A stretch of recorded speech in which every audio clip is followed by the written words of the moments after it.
This platform is concerned only with the great secret of life. Here we are convinced that the supreme power that created and sustains the universe is divine imagining, and it does not differ from human imagination, save in degree of intensity. So God in man is your wonderful imagination. That is God. We tell you that imagination creates reality, but bear in mind that at this human level on earth, it takes time and persistence. If we will persist in the image, live in it, sleep in it, breathe in it, it will crystallize into tangible form. Night after night, we take different facets of this truly great secret. And as we turn to the greatest book on imagination in the world, we treat it differently. So, as we turn to it, bear in mind that the Bible is addressed to the imagination, not to the man of sense or the man of reason. The one that is lost or dead or sound asleep. We will take a simple little verse and show you why it is not addressed to the natural man. Ecclesiastes 3:15. That which is already has been. That which is to be already has been. And God seeks what has been driven away. The natural man cannot grasp that, for to him reality is based only on the evidence of the senses. The man of reason could justify the verse's end, saying, if it has any meaning, then the writer must mean recurrent. The sun comes every day and the moon completes its cycle, and the seasons come and go. If we took a picture of the universe today, the scientists can compute how long it will take to return to this point in the picture. So the intellectual man could justify the verse, but that is not what is meant, or is addressed not to the man of reason or the man of reason, but to the man of imagination. What is it all about? That which is already has been. That which is to be already has been. And God seeks what has been driven away. We are told that he made generic man, male, female, in his own image and called them man. Then we are told that this man was driven out, and the priesthoods tell us he was driven out because of some original sin. I send my child to school to prepare her for living in the world, not to punish her, but to do it. I must send her out. In Barbados, we have a good school system, though not beyond high school. And when I was a boy there, I would see these children arriving from the other islands at the beginning of the school year with their new clothes and their new book. They thought it was exciting, not knowing what it was all about. But then the time came for the parents to kiss them goodbye and leave them in this strange place. And many a child cried himself to sleep, not just for a night, but for the whole term. Such was their homesickness and loneliness. But the parents did it in love and left them there. Many sent their children on to England for still higher education at great sacrifice. And they could not afford to bring them home for vacation, so they had to wait years to see them again. But they did it in love and only love. An infinite being of love did the same thing to us. We were dead. We were fully made and perfect, but we were like the statue of Galatea. And then to quicken man and make him like God, he had to drive him out. Not in space, out in mind. So God became man. The thing that was dead, and to do it, he had to lower himself to this level, which, in comparison to the higher states, would be called dead. This garment of skin you wear has been long in preparation for the Son of God. We are told, we clothe them in garments of skin. It is for schooling purposes. Why are we here? To make images. The whole universe is an image of cosmic fancy. We are learning, so we begin with the simplest thing. A job, a new home, a change in environment. We do it in the same way as our Father did it. But this is a classroom. So we make mistakes. But the fault is not ours, for we are not yet awake. There was the perfect system existing for its creator, and then God set free certain portions of it, and so he prepared the way for his banished ones to return. God seeks what has been driven away, so that he may say, "This my son, who was dead and is alive again." So we are the one he is seeking. There's something hidden in this coat of skin that he is seeking. We must get beyond the senses and begin to create.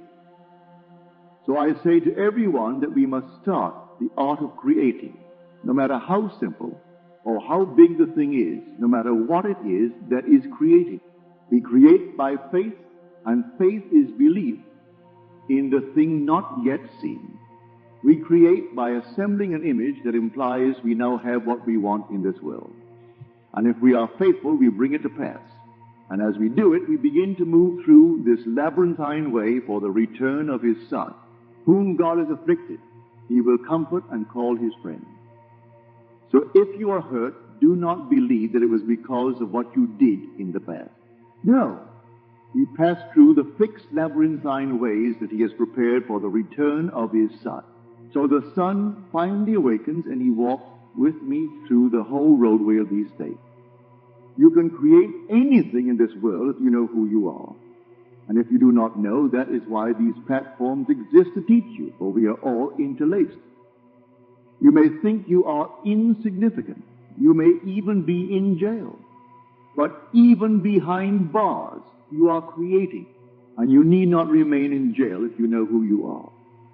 Have you ever flown over a lake or over the ocean? A friend recently flew in from San Diego.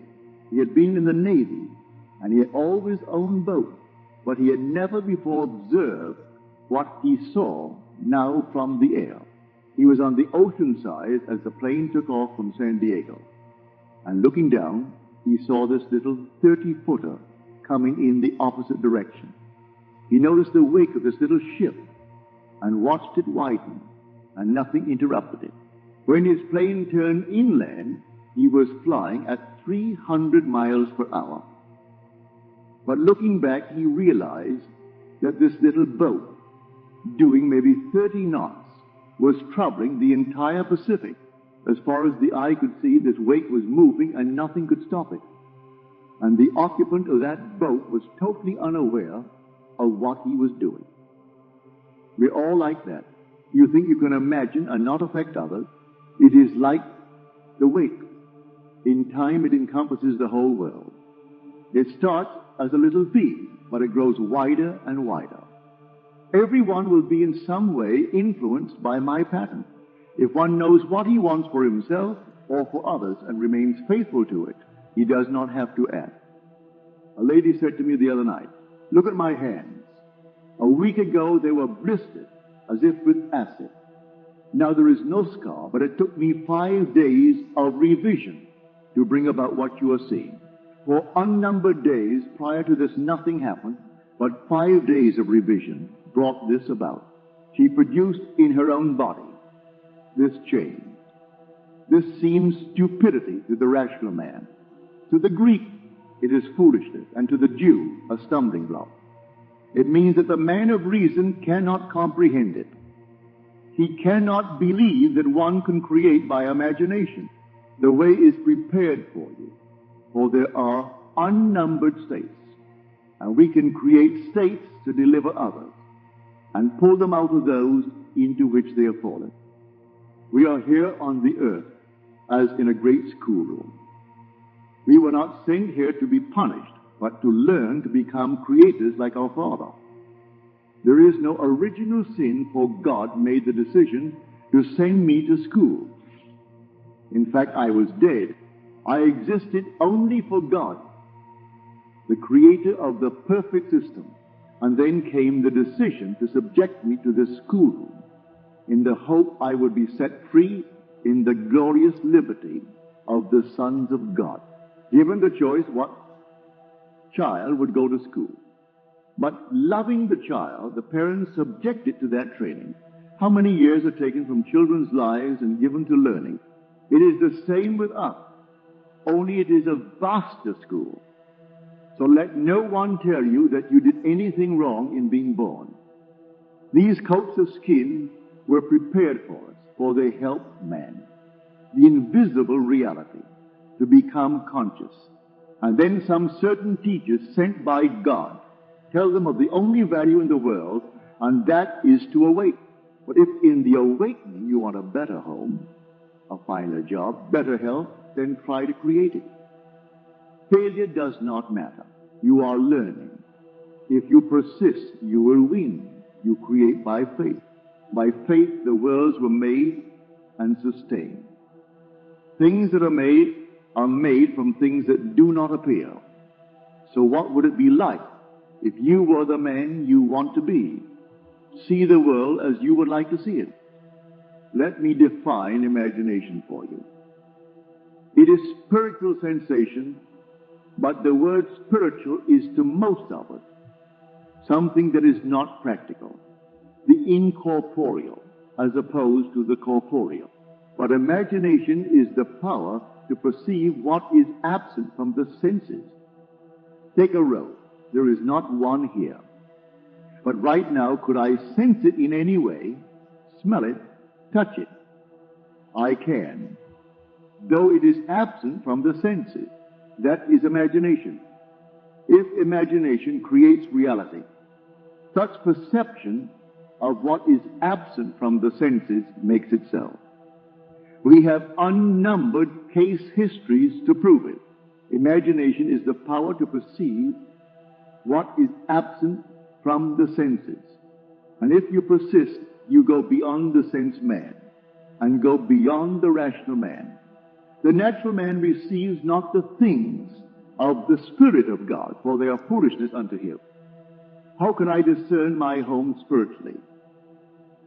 I cannot see it with my physical eye or touch it with my physical hands, but in imagination I can do both.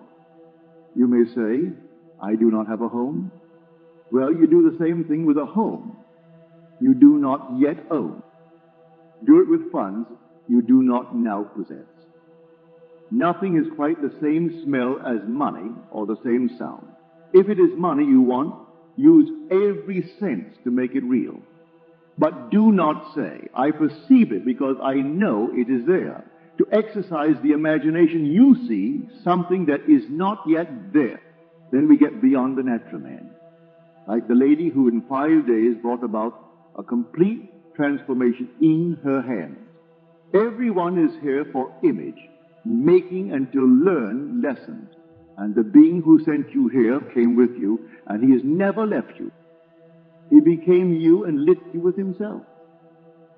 As he lit man, he awoke through the passage, prepared for him into this schoolroom called earth. And then as he is lifted up, he is embraced and given the ring and the fatted calf.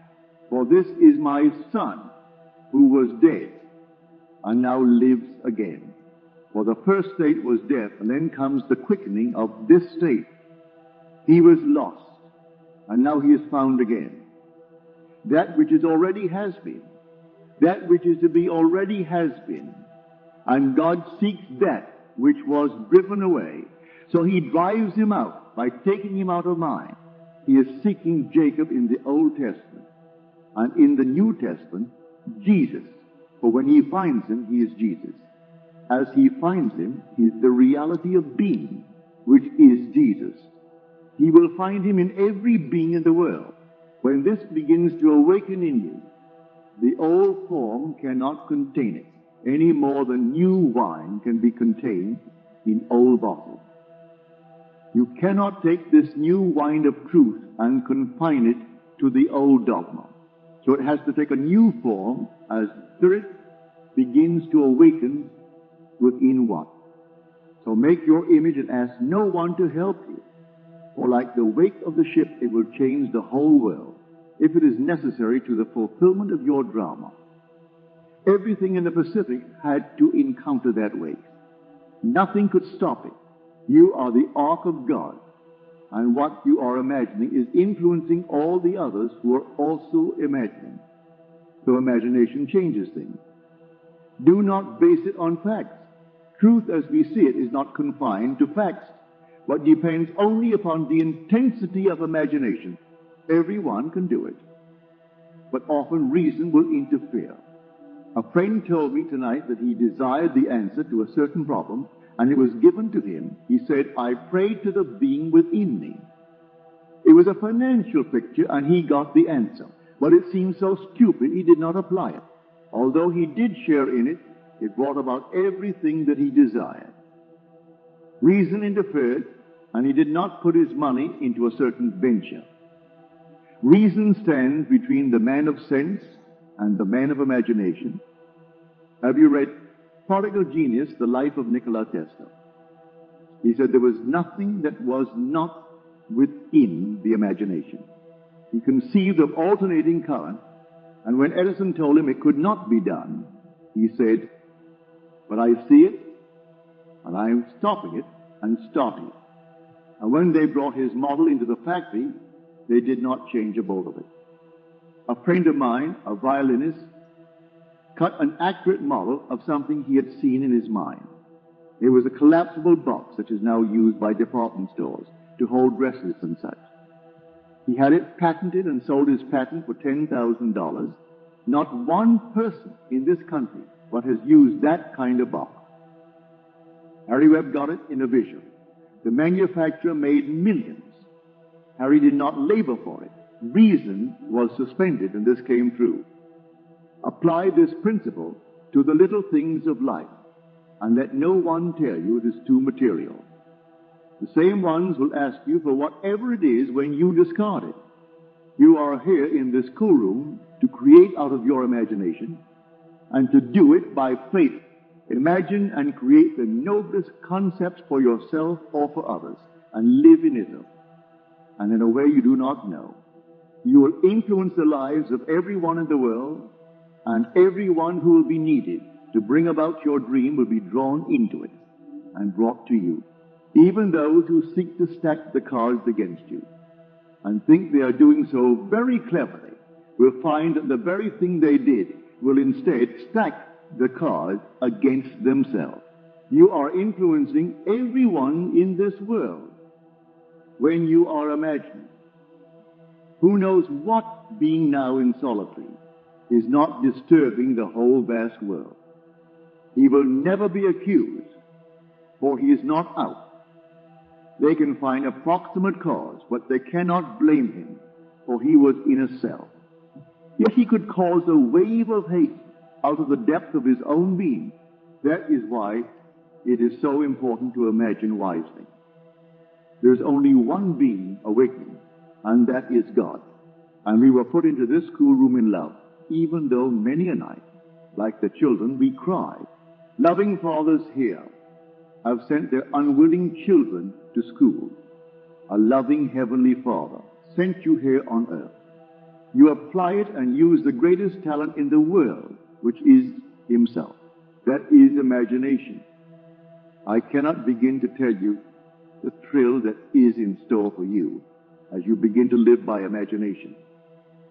And then you can pass through all these states which were prepared for the return of His banished one. Not a state, but has been fixed before He put His Son into the depth to rise. So as He is the life of man, it is really God who is rising. So we deliver ourselves from states and at the same time deliver others from the same state. No matter what a man has done, he is only in a state and can be lifted out. When we begin to awaken, He will begin to comfort and heal. For whom God afflicts, He did it for a sound end. And that was that He might awaken. This is my Son, who was dead and now liveth. The most monstrous beast that ever walked the earth cannot be lost, for God is also present in it. If one could be lost, then God could be lost. For He became His Son, that He might awaken that Son as God. So make your dream and live in it, and it will come true. We are told that as the sower sowed, the seed fell on 4 kinds of soil. The first is not prepared. It is the highway. and no seed took root. These are those who will not listen.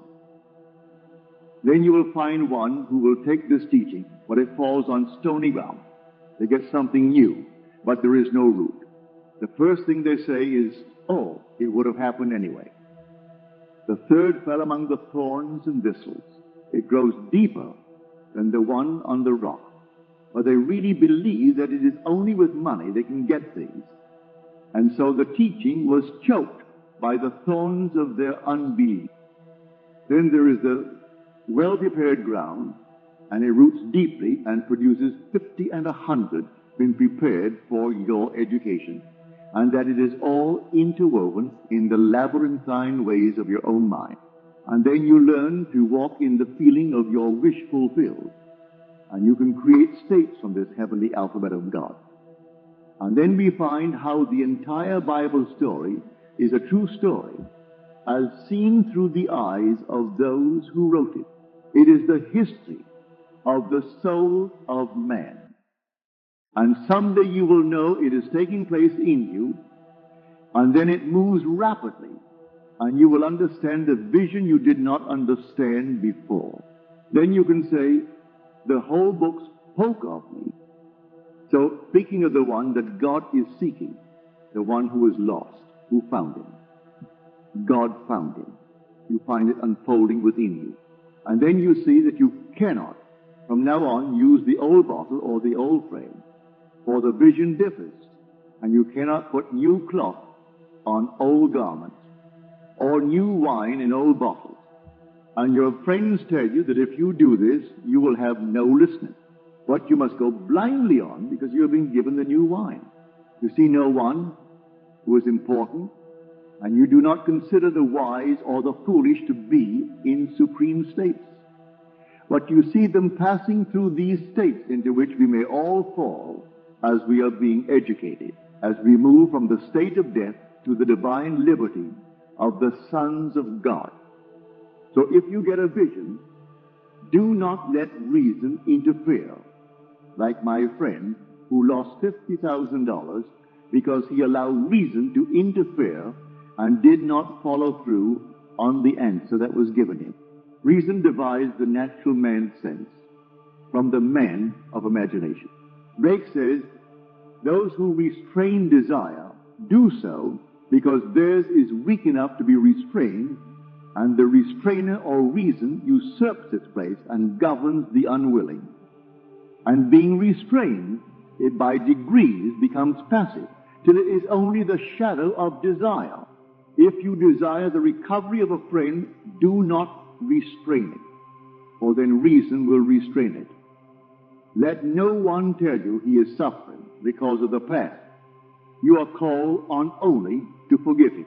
You are not the judge. Let no one tell you that your Father punishes. He seems to do it is for a purpose.